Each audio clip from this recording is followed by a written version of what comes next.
하겠습니다. 이제 하루 남았네요.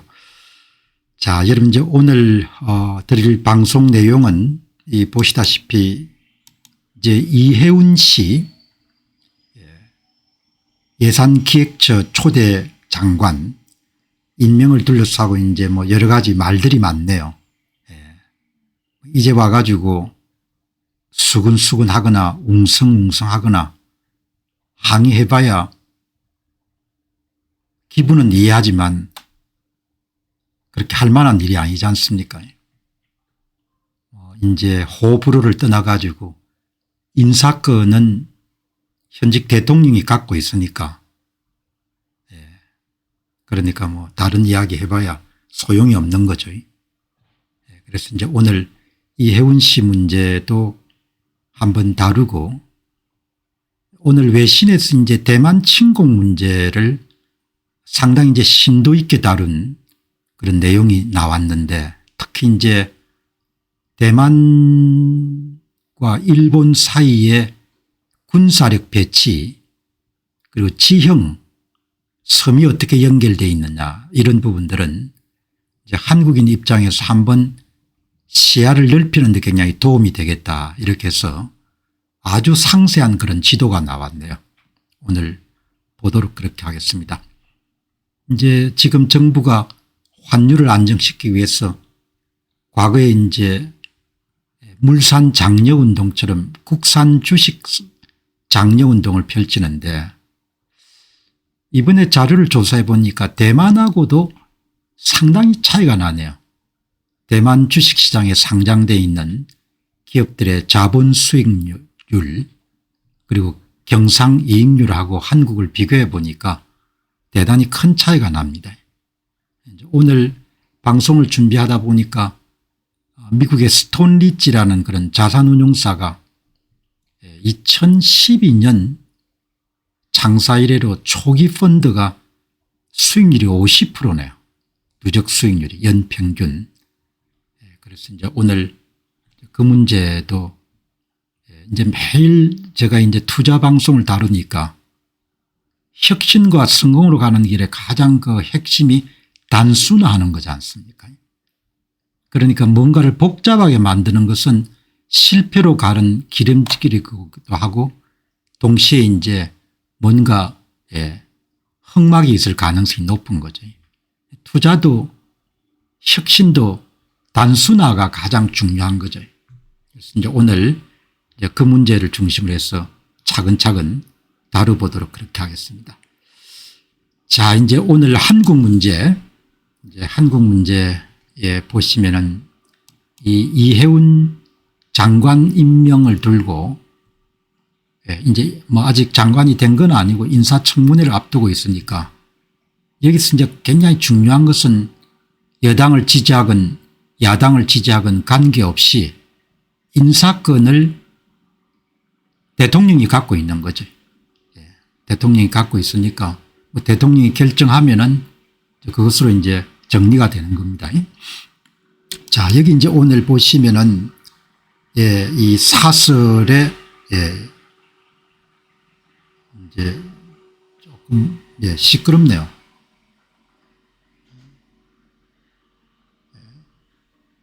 이 사설을 보시면은 뭐 이제 이해운 씨가 이렇게 이제 아마 인사청문회 준비차 출근하는 길에 아마 기자들에게 상견례를 한 것 같네요.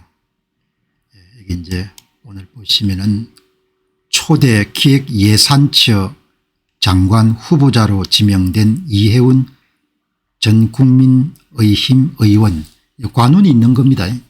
삼선 의원도 하고 그다음에 이제 장관까지 그런 정치 색깔이 다른데 또 입각해서 장관까지 하게 됐으니까. 자, 여기 이제 보시면은 보수정당의 삼선을 지낸 이해운 후보자는 그동안 현직 대통령의 기본소득 정책과 분배 명목의 확장 재정 정책을 포퓰리즘 독재라고 비판해왔다. 이 점에 대해서 현직 대통령은 다른 생각을 가진 사람이라도 토론을 통해 견해 차이에 접점을 만들 수 있다. 기본적으로 이해운 장관 그런 후보자가 경제학자 출신이지 않습니까? 아마 KDI에서 한국개발연구원에서 꽤 오래 있었을 겁니다. 그러니까 뭐 경제학자들 같으면 당연하게 기본소득에 반대하고 현재처럼 국가 부채가 많은 상태에서 확장적 재정정책을 쓰는 것은 옳지 않다 이렇게 주장할 수 있는 거죠. 그러니까 뭐 이런 걸 가지고 사설에서 여러분들 뭐 꼬집고 비판하고 그렇게 할 필요는 없는 겁니다. 그러니까 우리가 보면은 한국인들이 좀 교조주의적 성향이 굉장히 강하죠. 그때는 그런 발언을 할 수 있는 겁니다. 경제학자로서. 이제 이 민주당이 추진했던 30건의 탄핵이 내란 행위와 다름없다. 이거는 이제 국민의힘의 당협위원장 신분으로 이해운 장관 후보가 주장했던 것이 뭐 당연한 거지 않습니까? 내란이 아니니까. 이제 그거를 그 말을 하고 지금 당신이 장관 될 수 있냐 뭐 이런 이야기를 하는 건데 그거는 뭐 그렇게 제가 볼 때는 납득할 만한 일은 아니고 여기 이제 이해운 씨 영입은 내년 지방선거를 앞두고 야권을 무력화하고 보수와 중도층으로 지지를 확장하기 위한 선거 전략일 것이다. 뭐 그런 전략을 쓴다고 해서 비난할 수는 없지 않습니까? 예를 들면 이번에 정확한 경위는 알 수가 없지만 이해운 씨가 어떤 식으로 여러분들이 입각하게 됐는지는 알 수가 없는데 보수층에서는 기분은 나쁘겠죠. 기분은 나쁘지만 선거 전략으로 뭐 영입했을 수도 있고 아니면 이전에 친분이 있을 수도 있고 어떤 이유로든지 간에 현직 대통령이 선택하면 그거는 선택한 거지 않습니까? 그걸 가지고 비난하고 그렇게 할 필요는 없는 거죠. 내년 지방선거를 앞두고 야권을 무력화하고 내년 지방선거는 100% 국민의힘이 대패하지 않습니까? 뭐 이런 이야기 하게 되면 기분 나빠가지고 여러분들 채널 돌리는 사람들도 계시겠지만 선거를 이길 수가 없잖아요. 6월 달에 지방선거는 대패할 거 아닙니까? 이길 가능성은 없습니다. 만일 이길 가능성이 있다고 믿는다면은 한국의 시민으로서 자격이 전혀 없는 거죠. 너무 무심하고 무관심한 것을 드러내는 거니까. 선거관리위원회가 발표한 여름 선거 데이터를 보면 알 거 아닙니까? 선거 결과가 어떻게 만들어지는지를. 그러니까 이런 이야기도 옳지 않은 겁니다. 이해운 씨 영입은 내년 지방선거를 앞두고 야권을 무력화하고 이런 이야기하면은 조금 생각이 다른 분도 계시겠지만 이미 무력화가 완전히 된 겁니다. 무력화가 완전히 됐으니까 지방선거를 염두에 두고 이해운 씨를 영입했다 뭐 그럴 수도 있겠죠. 그러나 그럴 필요가 없다고 제가 보는 겁니다. 왜냐하면 어차피 100% 이긴 선거니까. 그러니까 우리가 살아가면서 사실을 규명하고 이해하려고 하는 그런 자신한 노력이 있어야 오판을 피할 수가 있지 않습니까? 진짜 본인이 직접 확인해 보면 되잖아요. 그러니까 뭐 지금 국민의힘이 정신 차리든 안 차리든 그거는 별로 중요한 문제가 아닌 겁니다. 이미 끝이 난 겁니다. 선거는 이길 수가 없는 선거가 돼버린 거죠. 그러니까 제가 방송을 준비하면서 이런 헛소리들을 계속 읽어야 되니까 조금 힘들죠. 그러나 투자 섹션처럼 넓고 밝고 진취적인 분야가 있기 때문에 방송을 이어가는데 이런 헛소리들을 전부 다 하고 헛소리를 또 박수치는 사람들도 있고 하니까 그냥 이게 후기 조선사회하고 비슷하다는 생각이 드는 겁니다. 내가 조선사회는 안 살아봤지만 지방선거를 앞두고 뭐 야권을 무력화하고 분열화시키고 이런 건 전혀 관련이 없는 겁니다. 이미 성분은 결정된 겁니다. 그죠? 혹시 방송 보시다가 아니 그게 무슨 말입니까 이렇게 생각하시는 분들이 계시면 그러면은 공부를 좀 해보면은 알 겁니다. 선거는 이길 수가 없는 선거가 돼버린 겁니다. 국민의힘이 이제 해당 행위로 이해운 씨를 제명하는 것은 뭐 옳은 일이죠.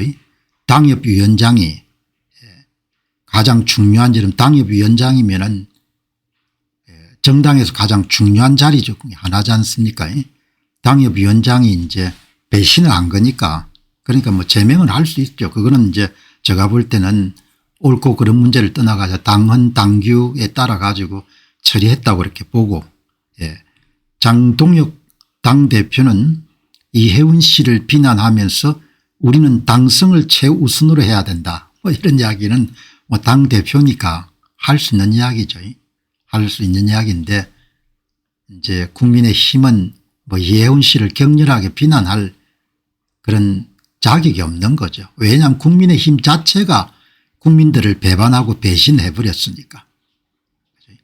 본인들이야 뭐 그런 적이 없다고 그렇게 이야기하겠죠. 국민의힘이 다시 국민의 마음을 얻으려고 하면은 국민의 혐오를 받는 세력과 단절하고 합리적인 비전을 제시하며 당의 문을 열어 다양한 인재를 받아들여야 된다. 이런 것을 제가 두고 전형적인 헛소리라고 이렇게 이야기하는 겁니다. 거짓말이지 않습니까? 국민의힘이 국민의 마음을 얻든 말든 혐오를 받는 세력과 단절하든 말든 합리적인 비전을 제시하든 말든 당의 문을 열든 말든 국민의힘은 2026년 6월 지방선거에서 대패할 수밖에 없지 않습니까? 그게 과학이고 과학의 바탕을 둔 사실이지 않습니까? 그거를 받아들일 수가 없다 이렇게 생각하는 대한민국 사람들이 많으니까 고생길이 앞으로 훤한 거죠. 사실을 규명하려고 하는데 뭐 5분도 들이지 않는 겁니다. 비트코인 반대하는 사람하고 똑 마찬가지죠. 공부를 좀 해봐라. 공부해서 남주냐 이야기죠. 공부를 해보면 다 나오지 않습니까? 그러니까 이런 헛소리를 제가 방송하는 것도 좀 힘들지만 그래도 헛소리가 잘못됐다는 건 또 누군가 지적해야 되니까 이게 지금 나라 수준인 겁니다. 그러니까 다시 정리하게 되면은 이해운 씨가 옮긴 것은 뭐 그렇게 올바른 인 같지 않다. 그러나 뭐 이해운 씨가 그렇게 옮길 수밖에 없었던 것은 뭐 본인 정치 생명이 이제 국힘당에 몸담아 가지고 앞이 안 보이니까 그렇게 결정을 내렸을 것이다. 그리고 이해운 씨를 선택하느냐 마느냐는 것은 현직 대통령의 권력을 쥔 상태에 행사할 수 있는 인사권에 속하니까 뭐 가타부타 할 필요가 없다. 국민의힘이 뭐 해당 행위에 해당하니까 제명하는 것은 옳은 이야기다. 그러나 국민의힘이 뭐 그렇게 자신감 있게 이야기할 필요가 없다. 왜냐하면 국민의힘 자체가 국민들을 배반하고 배신했으니까. 그리고 일각에서 이야기하던 것처럼 야권을 무력화하기 위해서 2028년도 6월 지방선거의 선거 전략으로 이해운 씨를 선택했다. 그거는 뭐 옳은 생각 같지 않다. 왜냐하면은 어차피 2026년 6월 지방선거는 국힘당이 대패할 거다. 그것도 아주 대패할 겁니다. 대패. 그거는 이미 정해진 거다. 영어 표현으로 풀이 디터민드라는 표현을 쓰지 않습니까? 이미 예정된 것이다.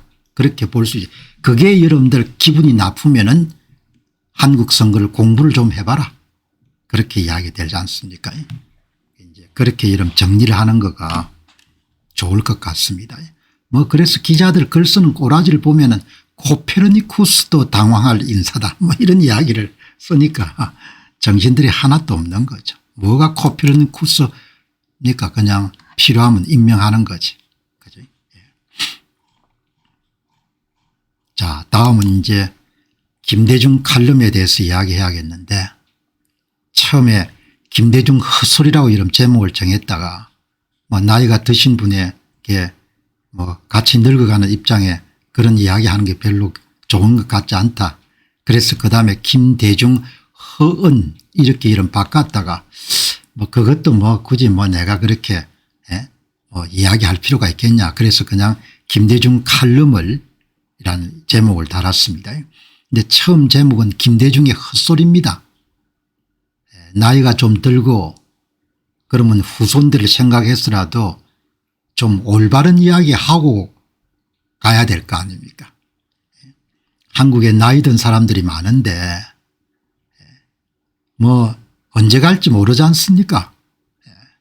그런데 그 사람들이 여러분들 기본적으로 보면은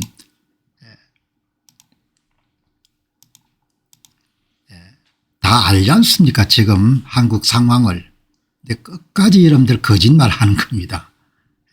그래서 거짓말을 여러분들이 보시면은 여기 이제 뭐 그래도 김대중 칼럼을 많이 읽으니까 사람에게 충성하지 말라는 윤석열 뭐 이렇게 해서 글을 잔뜩 써놨습니다. 앞에 거는 다 제외하고 마지막 부분만 한번 보도록 그렇게 하겠습니다. 이제 2026년 6월 3일 치러질 지방선거가 정확히 5개월 남았다. 이재명 정권에 대한 첫 심판이자 좌파 정권의 앞길을 가늠할 시험장이다. 형식은 서울시장 등 지방자치단체장을 뽑는 선거지만 보수 또는 국민의힘의 재기 가능성을 시험하는 의미 못지않게 이 정권에 대한 심판의 의미가 크다. 국민들한테 잔뜩 여러분들 선거 잘하면은 이제 자리를 잡을 수 있다. 이런 허황된 희망을 파는 거지 않습니까. 나이가 들어가지고 이렇게 살면 안 된다고 저는 생각하는 겁니다. 한마디로 헛소리인 거죠. 6월 3일 지방선거는 내가 점쟁이라서 이런 이야기하는 것이 아니고 100% 패배합니다. 보수 진영은 선거에서 전혀 이길 수가 없는 겁니다. 진짜 가능성이 없습니까? 100% 불가능한 거죠. 내가 99%도 쓰지 않습니다. 오세훈 씨는 자기가 될 수 있을 거라고 생각할 겁니다. 그러나 100% 패배하겠죠. 그거를 이야기를 안 하는 겁니다. 이렇게. 나이가 들어가지고 여러분들 후손들한테 좀 이야기해 줄 수도 전혀 이야기 안 하는 겁니다. 그러니까 한국의 식자층의 나이 든 사람들이 이렇게 비겁한 겁니다. 중앙선관위 발표한 선거 데이터 한번 봐라 이야기죠. 그 선거 데이터를 보고도 이런 헛소리를 할 수 있냐 이야기죠. 그래서 어마어마하게 이런 제가 제목을 처음에 김대중 헛소리를 했다가 막 같이 늙어가는 입장이 그렇게까지 할 필요가 있겠냐. 이렇게 끝까지 거짓말을 하는 겁니다. 나라가 여러분들 진짜 거짓말 똥통에 들어간 겁니다. 신문이나 이런 방송들을 보면 어떻게 저렇게 전부 다 거짓말을 할까. 선거에서 이길 수가 없는 겁니다. 선거 제도 때문에. 김대중 씨가 알 겁니다. 한국 선거 상황을. 그래도 거짓말을 하는 겁니다. 무슨 영화를 누리겠다고. 그러니까 희망이 없는 겁니다. 희망이. 윤석열 전 대통령으로서는 법정에서 이기는 것보다 이번 선거, 이번 지방선거, 즉 국민 심판에서 이기는 것을 사실상 무죄 투쟁으로 생각했다. 이게 헛소리잖아요. 그죠? 선거에서 이길 수 없는 선거를 가지고 여러분들 이길 수 있다고 이렇게 이야기하는 겁니다. 그러면 뭘 해야 되는가? 전부 다 헛소리가 나오는 겁니다. 국민의힘이 이번 지방선거에서 이기는 데 기여해야 된다. 아니 국민의힘이 이길 수가 없잖아. 내 이야기의 요지는 희망을 갖고 사는 것도 중요하고 글 쓰는 사람 입장에서 다른 사람들에게 희망을 주는 것도 좋은 일인데 거짓말을 안 해야 되지 않습니까? 거짓말을. 국민의힘이 이기려면 보수 우익 세력의 단결에 좌파 정권의 무도한 전횡과 법무시 안보 해체 등을 저지하는 것이 필요하다. 보수 우익 세력만 합치면 힘을 합쳐서 단결하면 이길 수 있냐 이야기죠. 못 이기잖아요. 어떻게 이렇게 거짓말을 하냐 이죠. 저도 오랫동안 글을 써왔기 때문에 이렇게 글을 쓸 수 있다는 것은 어마어마하게 여러분들 대단한 겁니다. 양심을 완전히 뭐죠. 쓰레기통에 쳐넣어야 여러분 그다음에 이런 글을 쓸 수 있는 겁니다. 그래서 나는 요즘에 일체 글을 안 쓰지 않습니까. 내가 거짓말을 할 수가 없기 때문에 글을 못 쓰는 겁니다. 앞으로 글을 안 쓸 것 같아요. 한국이라는 나라가 정상화될 가능성 정상화되면 쓰겠지만 한국이라는 나라가 정상화될 가능성을 내가 죽기 전까지 있겠냐고 생각하기 때문에 글을 쓸 수가 없는 겁니다. 내가 잘났다는 이야기가 아니고 나는 글을 이렇게 도저히 못 쓰겠어요. 글을. 거짓말을 글을 써야 되니까. 여러분 국힘당을 찍읍시다. 단결하면 이길 수 있습니다. 이번에 다 여러분들 뭐 합시다. 이렇게 할 수가 없는 겁니다. 내 양심상. 게임은 이미 다 끝났기 때문에. 국민의 힘이 이기려면 보수 우익 세력의 단결에 좌파 정권의 무도한 전횡을 저지해야 된다. 이렇게 해도 못 이기는 겁니다. 현행 선거제도에서는 이길 수가 없는 겁니다. 이런 거짓말을 하니까 제가 그냥 넘어갈 수도 있는데 뭐 한국의 보수가 망가지는 더더욱 비참하다. 윤석열이 때문에 이런 보수가 망하는 게 아니고 전부가 비겁했기 때문에 망하는 거지 않습니까. 대통령한테만 전부 여러분들 책임을 전 대통령한테 책임을 드릴 수 없는 겁니다. 연배가 이런 80대 하면 중반 정도 됐을 겁니다. 그래도 끝까지 뭐죠. 여기 한국은 사실에 대한 부분들이 정리가 안 되기 때문에 정치적으로는 재기가 어렵다는 거죠. 아주 어려운 게 아니고 불가능하다는 겁니다. 불가능하다는 이야기죠. 아마 경상북도나 대구시장 정도 건질 수가 있을 겁니다. 사회지도청 인사들이 이 정도 수준인 겁니다. 전부 다 진실을 덮는 겁니다. 사실을. 그래서 해결될 가능성이 없는 겁니다. 국민들도 상당수가 힘을 더하고 진실을 덮는데 그러니 경제 상황이 나아지겠습니까? 지금이야 그동안 벌어놓은 것들이 있고 하니까 무역수지나 이런 부분들이 상당히 성적이 좋은데 앞으로 여러분들 많이 어려워지겠죠. 자, 여기 이제 보시죠. 뭐 이제 정치라는 것이 가장 상부 질서니까 정치가 흔들리게 되면 그 밑에 경제, 사회, 문화, 교육 이런 부분들이 다 흔들리지 않습니까? 지금 대졸자 10명 가운데 6명이 직장을 못 잡은 거지 않습니까? 그 6명도 대개 이제 파타임들도 대부분 다 포함이 돼 있을 겁니다. 그러니까 오늘 방송을 보시는 분들의 자제분이나 또 나이가 좀 많이 드신 분들은 손주 손자들이 직장 문제 때문에 굉장히 고민이 많을 겁니다. 정말 여러분들 세상은 뒤집어지는 거 있죠. 오늘 조금 이따 보시겠지만 미국의 AI 리서처들이 기존 교육제도를 믿을 수 없기 때문에 홈스쿨링 집에서 아이들을 가르치는 그런 것들이 상당히 유행하고 있다는 그런 외신을 오늘 나중에 전할 겁니다. 사실 교사나 교수가 필요 없는 시대에 지금 접어들고 있지 않습니까? 경제학과를 이런 대학을 들어가게 되면은 경제학 원론 101 경제학 101이라고 하지 않습니까? 그거 뭐 한 학기 이런 배울 필요가 없지 않습니까? 한 며칠 동안 집중교육 AI 이용하게 되면 다 그게 이런 독학이 가능하니까. 이런 이제 서울시 교육감인데 이렇게 나이가 든 사람들이 뭐 세상 지금 돌아간 걸 뭘 알겠습니까? 대입 4년 예고제를 무시하고 갑자기 여러분들 입시 변경안을 발표해 가지고 학부형이 당황한 그런 이야기를 이렇게 쓰려는 대입 4년 예고. 이런 사람들 머릿속에 뭐가 있겠습니까?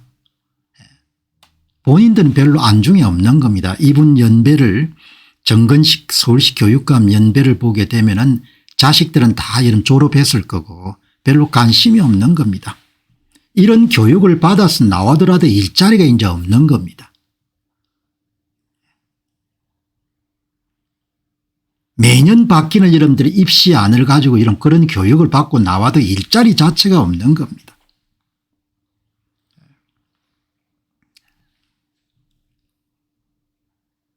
여기 보시게 되면은 서울시 교육청이 최근 기자회견을 열고 한 건 한 겁니다.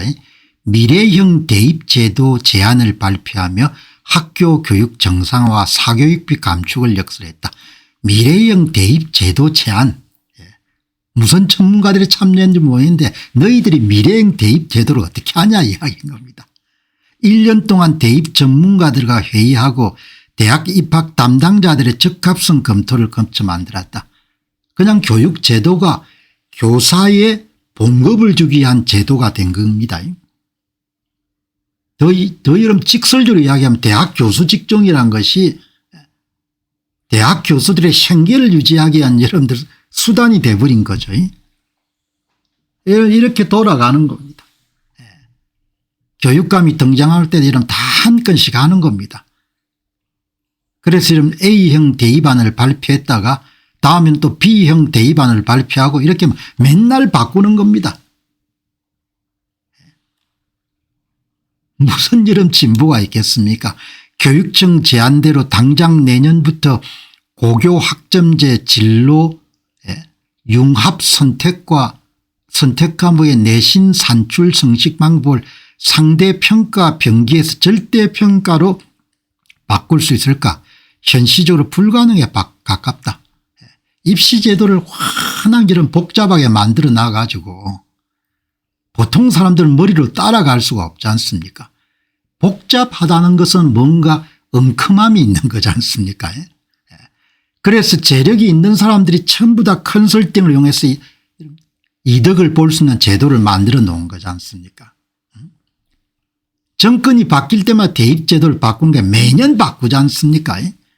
대입에 영향을 미치는 모든 요소는 4년 예고제를 여러분들 거쳐야 되는데 이렇게 급작스럽게 이런 발표를 하게 되면 입시생을 둔 여러분 부모들이 어마어마하게 당황하는 거죠.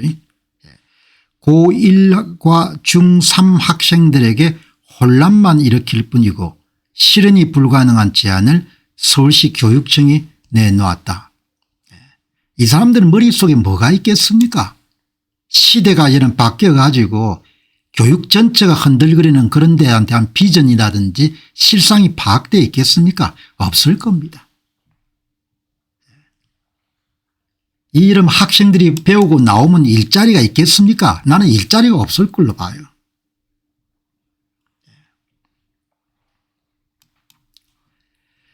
고교생들은 내신 등급을 자기 목숨처럼 소중히 여깁니다.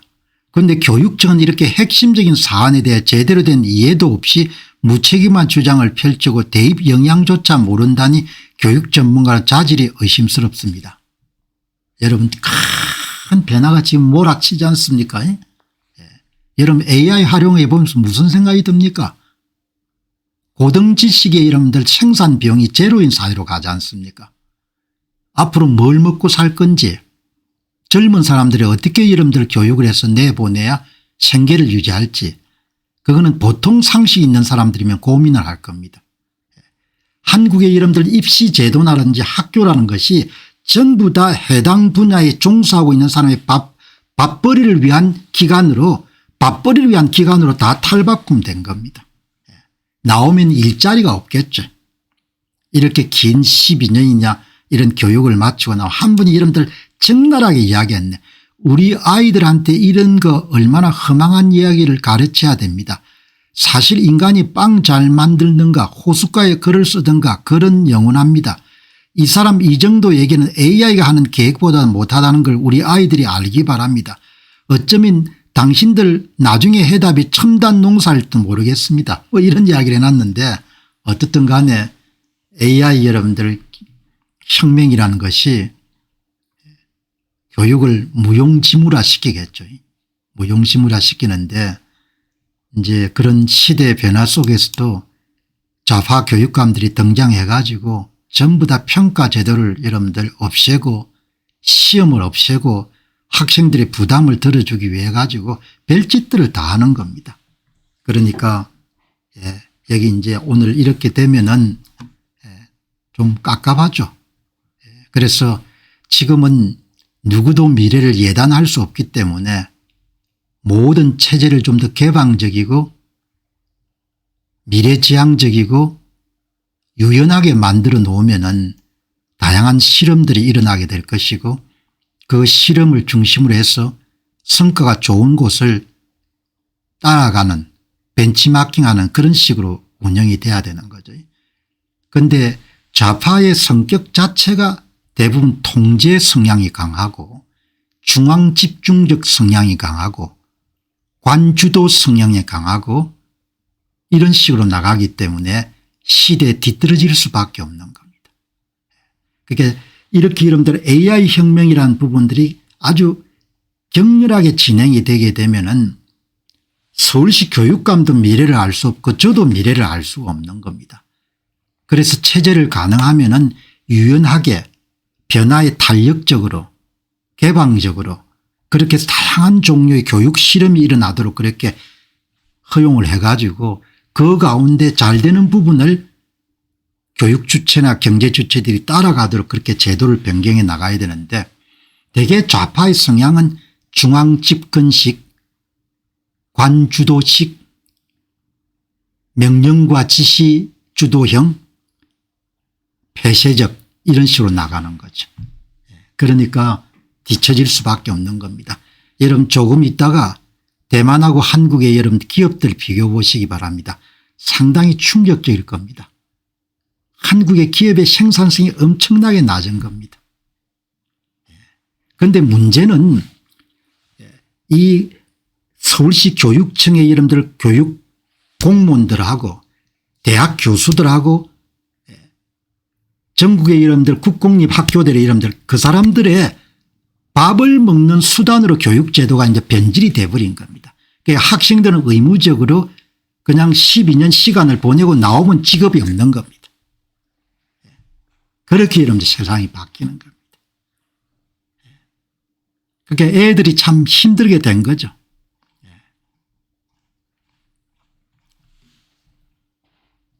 여기 이제 오늘 보시기 바랍니다. 국산 주식 장려운동을 벌리는 거지 않습니까? 미국 주식 팔고 오면은 세금을 좀 많이 깎아주고 그 돈으로 국내 기업 주식을 사야 된다는 뭐 그런 제도를 도입했는데 이제 사람들이 쏟겠습니까? 한번 쏟지. 국산 주식 이름 투자해 가지고 사람들이 계속 쏟겠습니까? 안 쏟죠. 여기 이제 오늘 이렇게 참 잘할 수 있는 능력이 있는 겁니다. 세계 6번째 7천억 달러 달성이라는 굉장히 좋은 소식이 들리네요. 아마 이게 대부분이 반도체하고 자동차가 만들어냈을 겁니다. 그 반도체도 여러분들 새만금에 끌어오기 위해 가지고 가진 노력을 다하는 걸 보면은 어제 한 분이 내가 전북도민입니다. 전북도민인데 권력투쟁에 우리가 이겼으니까 전북도 새만금으로 반도체 공장에 와야 됩니다. 이런 이야기를 써놓은 사람들 보고 한마디로 대책이 없구나 그런 생각이 들었습니다. 여기 이제 보시죠. 여기 보시면은 오늘 비교적 이제 경험이 많은 분이 국산 주식 장려운동의 번지수가 털렸다. 중간에 여러분들 일체의 내용 빼고 보시게 되면은 미국 기업이 기세 좋게 뻗어갈 때 한국 기업은 수많은 규제를 습득하고 지키느라 힘을 뺄 수밖에 없다. 선거 때마다 표가 되는 이권과 시민단체 노동조합의 눈치를 보느라 규제 위에 규제를 더한 결과다. 성차 공유도 한국에서 허용이 되지 않았다. 로보택시도 허용되지 않았다. 자율주행자동차도 허용되지 않았다. 우버도 허용되지 않았다. 세계 최대 스포츠 앱인 스트라바는 올해 한국에 철수하면서 개인정보 규제 등에 대응하기가 불가능에 가깝다. 주 4.5일제 근무제까지 도입하려는 나라에서 테슬라 같은 기업이 나오기를 기대한다면 과욕이다. 뭐 이렇게 여러분들 적어 놓은 겁니다. 우리는 한국 기업이 대단하다 뭐 이렇게 여러분 생각하겠지만 여러분 이 보시기 바랍니다. 이게 코스피하고 S&P 500의 주가 누적 수익률을 2015년 12월 기준으로 해서 이러니까 국산 주식을 누가 사려고 하겠습니까? 이러니까. 무슨 뭐 철두철미하게 애국심을 가져가지고 내 여러분들 투자 수익률은 양보하겠다고 하는 그런 사람들이 있으면 모르겠지만 대부분의 자산 증식을 위해서 투자를 하는데 미국의 이런 대표 지수인 S&P 500하고 코스피의 누적 수익률이 이렇게 차이가 나는 겁니다.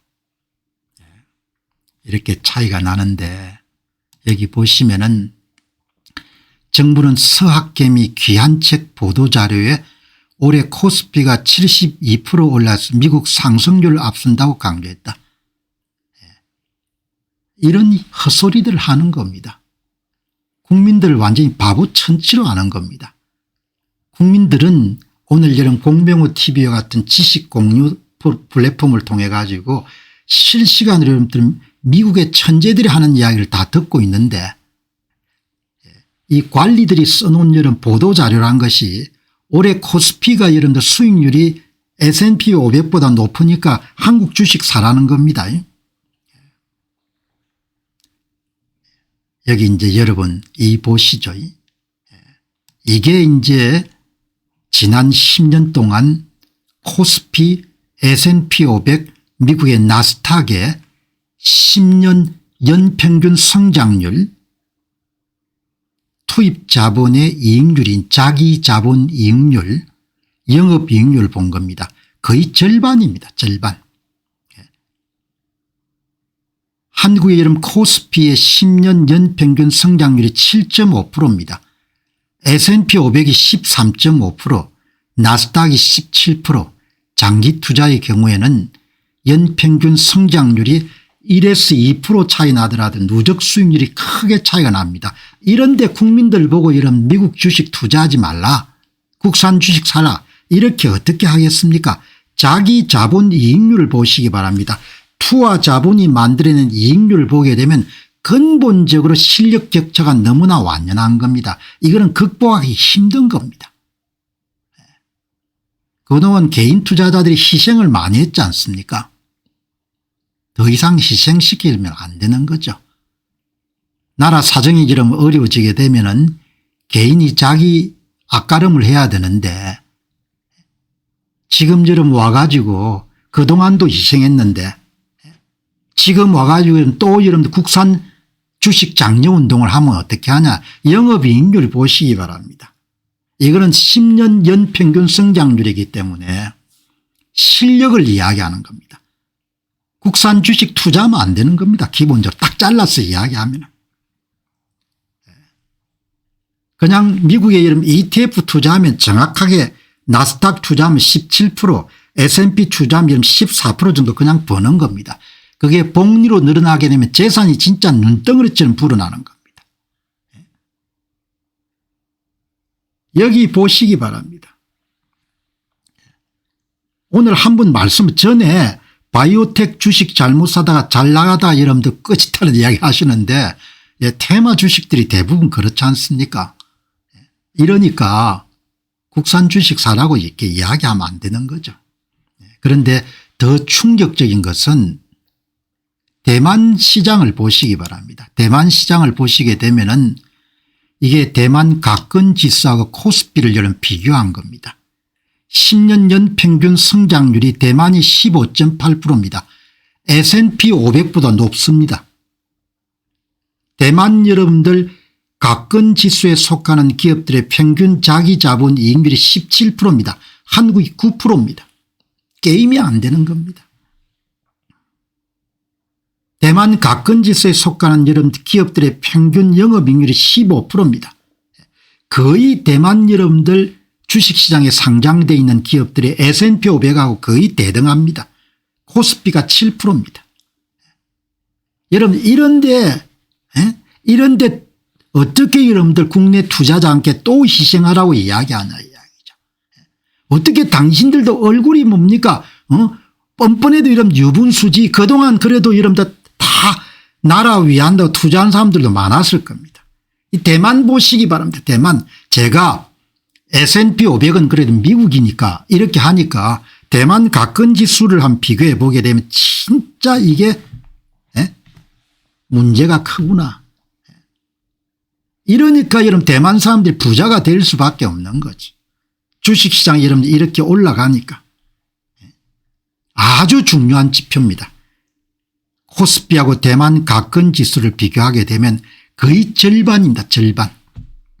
코스피의 10년 연평균 성장률도 대만 기업의 절반, 자기 자본 이익률도 절반, 영업이익률도 절반.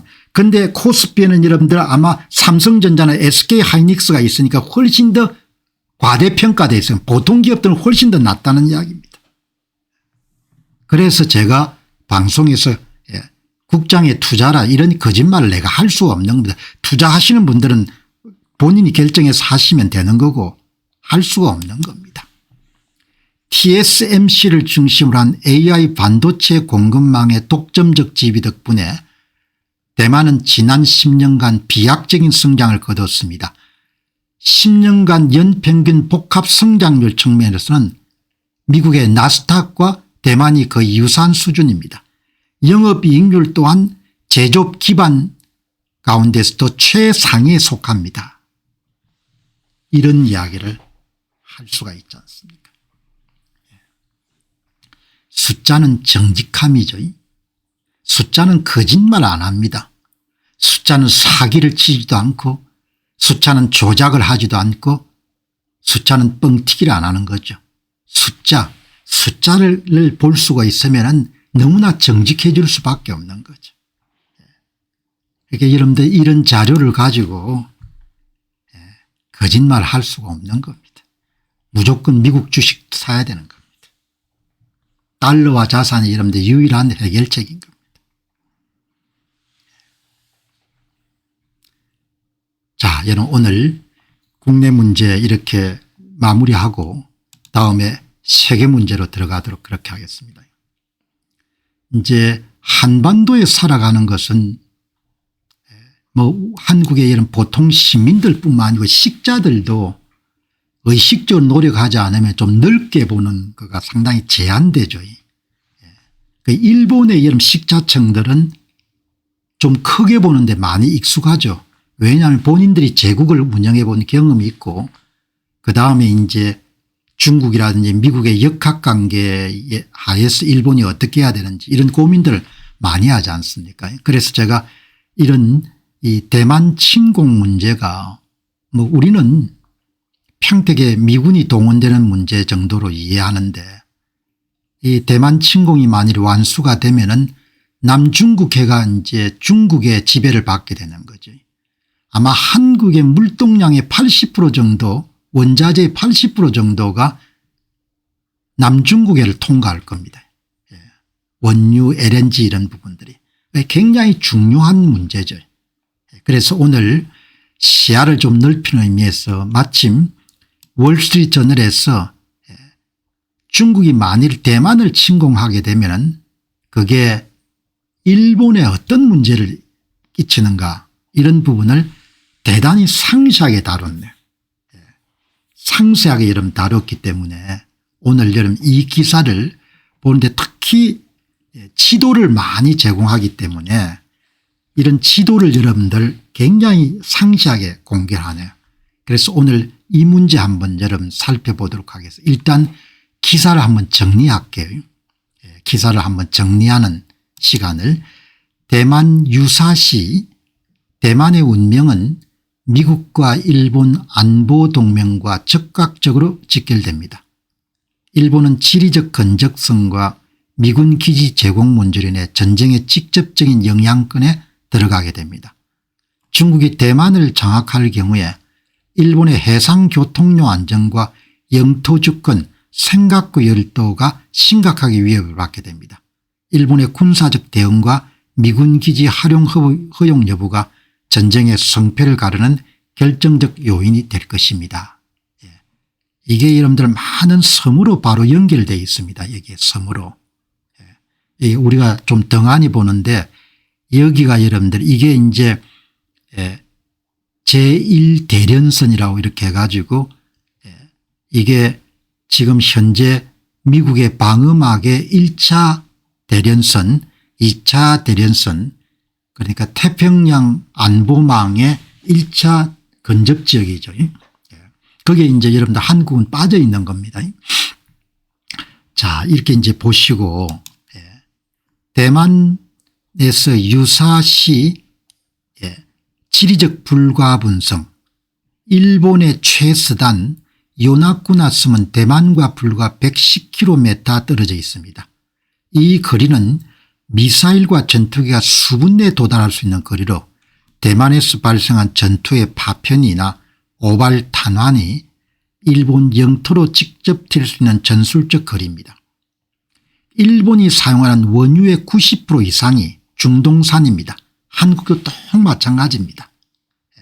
우리는 거의 무임승차를 그동안 해온 거죠.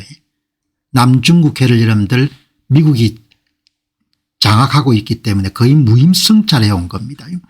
이것은 반드시 대만 인근 해협을 통과해야 됩니다. 중국이 대만을 점령하거나 이 해역을 봉쇄하면 일본의 에너지 공급망은 즉시 마비됩니다. 일본의 에너지 공급망도 마비되고 한국의 에너지 공급망도 그대로 이런 마비가 됩니다. 남중국해가 넘어가게 되면 일본에 있어서 대만 해협은 단순한 바다가 아니라 국가의 생명선입니다. 남중국해는 한국에게도 어마어마하게 중요한 생명선인 거죠. 제1도련선, 대련선이 아니라 도련선입니다. 섬도자 퍼스트 아일랜드 체인의 붕괴. 미국과 동맹국은 중국의 평창을 막기 위해 일본, 대만, 필리핀을 잇는 가상의 방어선인 제1도련선을 구축하고 있습니다. 대만이 점령되면 이 방어선의 허리가 끊어지게 되고 중국 해군이 거침없이 태평양으로 진출해 일본 전역을 배후에서 위협하게 됩니다. 이게 가상의 여러분들 미국이 구상하고 있는 가상의 방어선이죠. 태평양 방어선. 그다음 이 뒤에 이름하면 제2도련선, 훨씬 후퇴해 가지고 여러분 제2도련선이 있지 않습니까? 이게 여러분들 이게 아마 제2도련선 보시죠. 현재 일본은 센가쿠 열도 중국명 다오이다오를 시료 지배 중입니다. 중국이 대만을 장악하게 되면 센가쿠는 전략적으로 고립될 수밖에 없습니다. 중국 군함이 대만 북부 항구에 출항할 경우 센가쿠까지의 거리가 급격하게 단축되어 일본의 방어 난이도가 기하급수적으로 상승합니다. 센가쿠가 여러분들 여기에 섬입니다. 나중에 상세히 한 번 더 보도록 그렇게 하겠습니다. 괌에서 출격하는 미국 전투기는 연료 문제 때문에 대만 상공에서 오래 머물 수가 없습니다. 반면에 오키나와의 가데나 기지 등 주일 미군 기지는 대만과 매우 가깝습니다. 미국의 대만 방어 성공 여부는 일본 내 기지를 사용할 수 있냐에 달려 있습니다. 일본 안보법제상 타국에 대한 공격이라도 일본의 존립이 위험받는다면 집단적 자위권을 행사할 수 있습니다. 사나이 다카이치 총리가 대만 사태를 일본의 생존에 대한 위협으로 규정한 것은 유사시 자위대를 파견하거나 미군을 지원할 법적 근거를 마련하겠다는 정치적 선언을 뜻합니다. 오키나와는 수많은 미군 및 자위대 시설이 밀집한 요새화된 섬입니다. 중국 입장에서는 대만을 공격할 때 오키나와에 있는 미군 전력을 먼저 무력화해야 할 유혹을 느끼게 됩니다. 이것은 일본 본토에 대한 직접적인 미사일 공격으로 이어질 가능성을 높입니다. 월스트리트저널의 기사에 언급했듯이 일본이 대만 지지 의사를 밝히자 중국은 수산물 수입 금지, 여행 자지 금고 등 경제적 압박을 가했습니다. 대만 분쟁은 군사적 충돌 전후로 극심한 경제적 혼란을 야기하며 일본의 공급망, 반도체, 히토류 등을 뒤흔들 것입니다. 대만의 TSMC가 워낙 중요한 회사이기 때문에 TSMC가 여러분들 공격을 받게 되면은 그러면 반도체나 이런 부분에 수급뿐만 아니고 주가에도 어마어마하게 영향을 미치겠죠. 일본은 최근 이시가키, 미야코, 요나구리 등 남서 제도, 난세이 제도에 미사일 부대를 설치했습니다. 이것은 대만 유사시 중국 함대 이동을 거부하기 위한 전략으로 일본이 이미 실질적인 전쟁 준비 단계에 진입했음을 보여줍니다. 대만이 중국에 넘어가면 미국의 아시아내 영향력은 급격히 쇠퇴합니다. 이것은 일본에 미국이 우리도 끝까지 지켜줄 것이나 안보적 불신을 심어주며 결국 일본의 독자적 핵무장론이나 극단적인 군비 경쟁으로 이어지는 도미노 효과를 낳을 수 있습니다. 오늘 여러분들 월스트리트저널이 굉장히 상세하게 다룬 이 대만 침공과 일본 문제를입니다마는 사실상 한국도 원유 수송의 90% 이상을 남중국해를 통하고 있기 때문에 우리도 여러분 관심 있게 봐야 되는 겁니다. 여러분들 지금 한번 보시죠. 이 지도를 몇 개 했는데 오늘 이제 좀 그걸 넓히기 위해가 이게 First Island Chain, 미국이 태평양이 미 본토의 서부 해안이지 않습니까? 태평양을 지키기 위해서 구축한 가상의 이 해안 방어선입니다. 방어선. 여기 보시면은 이게 이제 일본, 대만, 필리핀, 말레이시아로 연결한 이게 남중국해로 말라카 해협을 통해 남중국해로 원유가 90% 이상 일본도 그렇고 한국도 그렇고. 그죠? 자, 다음에 여기 보시게 되면은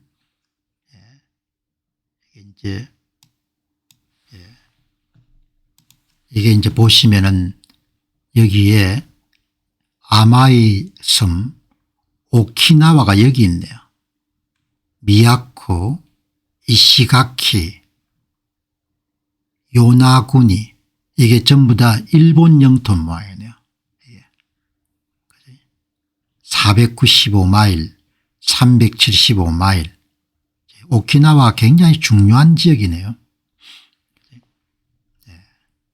다음 보시면은 여기가 류큐 섬, 미야코, 이시가키, 오키나와, 아마미 그게 고대에 존재했던 류쿠 왕국의 이름을 딴 것 같네요. 류쿠 아일랜드. 뭐 우리 바로 지근에 있는 거죠. 대만 해협. 12기의 안티 대순항 미사일이 사정거리고 여기는 열 타입. 그 다음 여기 보시면은 여기가 생가쿠가 있네요. 영토 분쟁에서 항상 지금 문제가 되는 생가쿠 열도. 그러니까 류쿠 열도의 위에 있네, 북단에. 그러니까 만일 대만이 침공을 당하게 되면은 절대적으로 중국이 생가쿠를 점령하거나 영향력을 행사할 수 있는 우월적인 위치에 있네요. 그 다음에 이제 그래서 우리가 극동이지 않습니까? 파이스트, 극동. 일본 내에 이제 미군 기지 상황이네요. 요코타 공군 기지. 기지가 많네요. 교가미사키 통신 부대가 여기 있는 거예요. 그 다음에 머린캅스니까 이게 아마 해병대죠. 베이스 캠프. 그 다음에 이제 오키나와에 뭐 여러 개가 있네. 정신 바짝 차리고 여러분 잘해야 되는 거죠. 그래 안 하면 참 힘든 데입니다. 지정학조는 너무나. 여기 이제 여기 보시면은 몇 군데 미국의 주요 군사 기지를 중심으로 해가지고 정리를 했네요. 오키나와에 여러분들 정말 미군 기지가 넓네요. 이렇게 이런 해병대, 그 다음에 공군, 그 다음에 육군이 조금 있네요. 그 다음에 이런 보시게 되면은 이게 이제 단거리, 중거리 미사일, 장거리 미사일, 이거는 아마 중국을 중심으로 해가 사거리를 잰 모양인데요.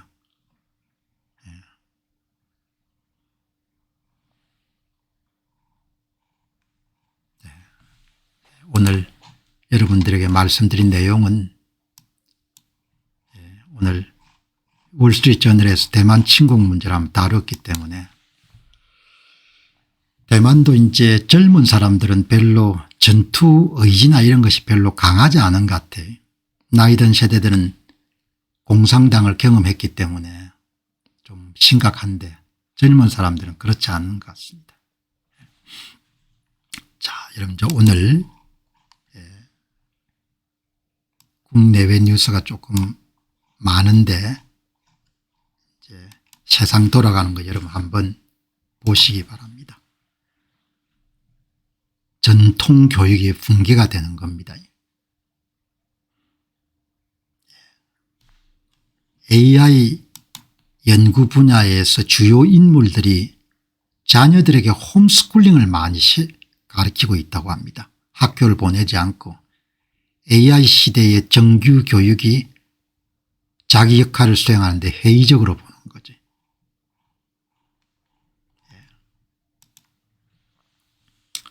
이런 내용이 나오네요. 점점 더 많은 최고 수준의 AI 연구자들이 자식들을 홈스쿨링을 하고 있습니다. 이념적인 이유가 아니고 현재 교육 시스템이 AI와 로보틱스로 형성된 미래 세상에 아이들을 대비시키지 못할 것이라고 믿기 때문입니다. 교육은 이제 역순으로 설계돼야 됩니다. 미래가 요구하는 기술에 시작해서 거꾸로 교육과정을 구축해야 됩니다. 그러나 이게 쉽지가 않죠. 학교가 교사나 교수들의 일자리가 돼버렸기 때문에. 그렇지 않으면 우리 아이들이 사회 진출하기 이전에 그들이 학교 교육에서 배운 것이 모두 쓸모가 없게 돼버리는 겁니다. 사회 진출하기 이전에 이미 쓸모가 없어져 버리는 겁니다. 이게 이제 아마 이 클립토 분야하고 AI 분야의 전문가 되시는 분이 글을 썼는데 과거에 이제 어니스트 양 회계법인에 근무하신 것 같네요. 최근에 독학으로 실력을 마스터한 미국 고등학생의 리서치 결과가 발표가 됐는데 워낙 그 여러분들 연구 결과가 파격적이 가지고 미 항공우주국 나사에서 여러분들 직장을 오퍼할 정도의 그런 요구가 있었네요. 이게 자레드 이자맥이라는 분이 책임자 모양입니다. 미 항공우주국에. 최근 X에 실제로 발생한 화재가 사건입니다. 아주 큰 화재였습니다. 이번에 마테오 파즈라는 미국의 한 고등학생이 독학으로 익힌 AI와 머신러닝 기술을 활용해서 나사의 퇴역 위성 데이터를 분석했고 기존 연구자들이 놓쳤던 150만 개의 새로운 천체를 찾아냈습니다. 나사의 고위 관계자가 그걸 접하고 바로 잡 오프를 낸 겁니다. 이제는 전통적인 학위보다도 실질적인 AI 활용 능력과 이것을 세상에 증명하는 것이 경력을 쌓는 더 빠른 길이 되어가고 있습니다. 그러니 이제 한국 교육을 참 걱정을 안 할 수가 없는 거죠.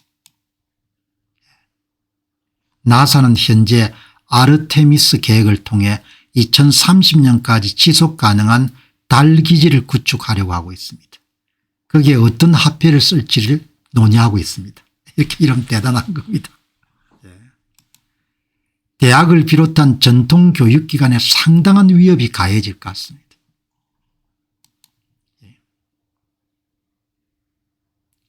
교수의 강의를 듣기에 수천만의 등록금을 내야 되냐. AI 분자처럼 매주 새로운 기술이 나오는 시대에 4년제 대학의 교과과정은 졸업 시점에 이미 유효기간이 지난 지식이 될 확률이 매우 높습니다.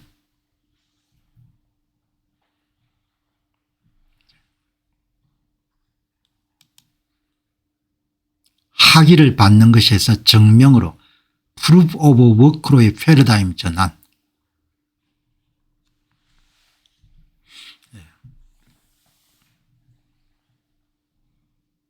여러분 다 잘 사는 일에 관심이 있지 않습니까? 잘 사는 일.